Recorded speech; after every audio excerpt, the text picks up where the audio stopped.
side because of the adulation he gets from the mainstream media.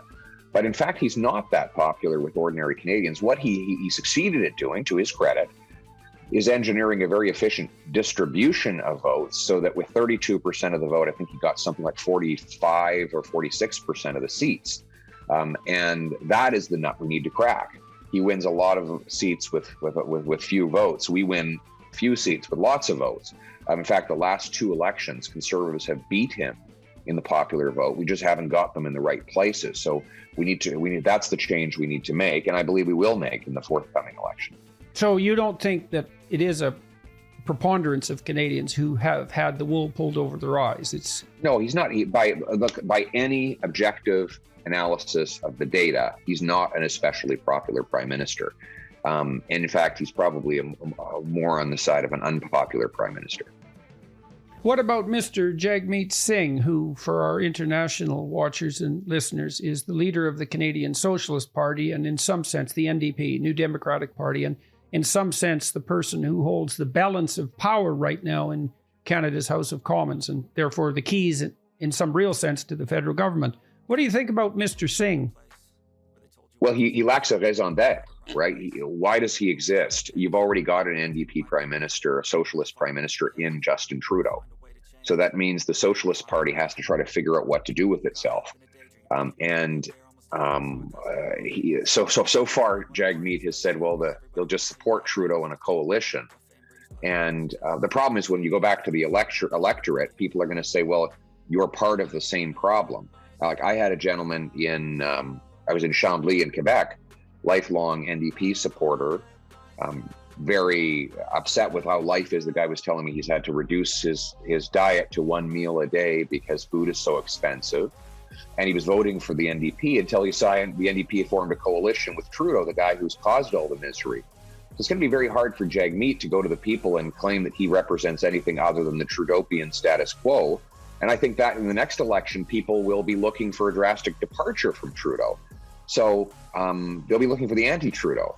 And so what do you think of him on the personal front? I mean, one of the things that's really struck me about Singh, apart from his unconditional support for Trudeau in exactly the manner you described, is that he seems almost stunningly and singularly devoid of ideas. I haven't seen anything come out of the NDP federally that isn't just woke nonsense, that constitutes a genuine appeal, let's say, to the working class. And I also thought that and we can talk about this too, his response to the truckers' convoy was something remarkable to behold, because here you had the party, the putative party of the oppressed working class, if anything, even more dismissive of that protest than the Liberals, which is really saying something, because Trudeau, as you pointed out, called them misogynists and bigots and claimed completely falsely, with the collusion of the CBC, that the vast preponderance of the money that funded that protest had come first from the bloody Russians and then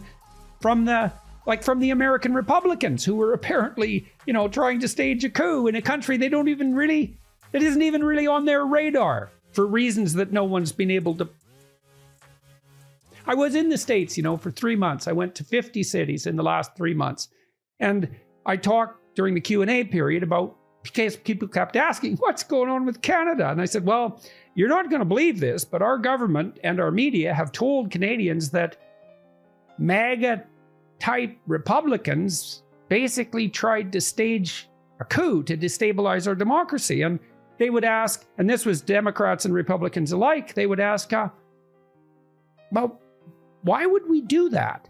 What possible motive, if we cared, which we don't, why in the world would we possibly want to destabilize Canada's democracy?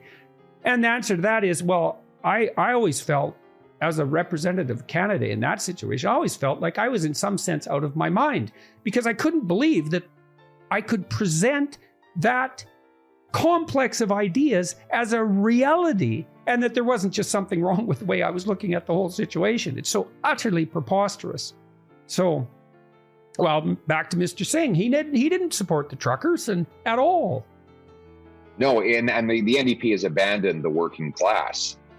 They've become another party of the elite institutional aristocracy. That they represent those with big salaries doing managerial work, many of whom have been able to work from home with fully protected salaries and incomes for the last 2 years, which is fine. I mean, there's nothing wrong with having. I don't begrudge anyone for having had that good fortune, but it's certainly, if you are such a person, then you shouldn't be judging those who are protesting because they've lost everything over the last 2 years.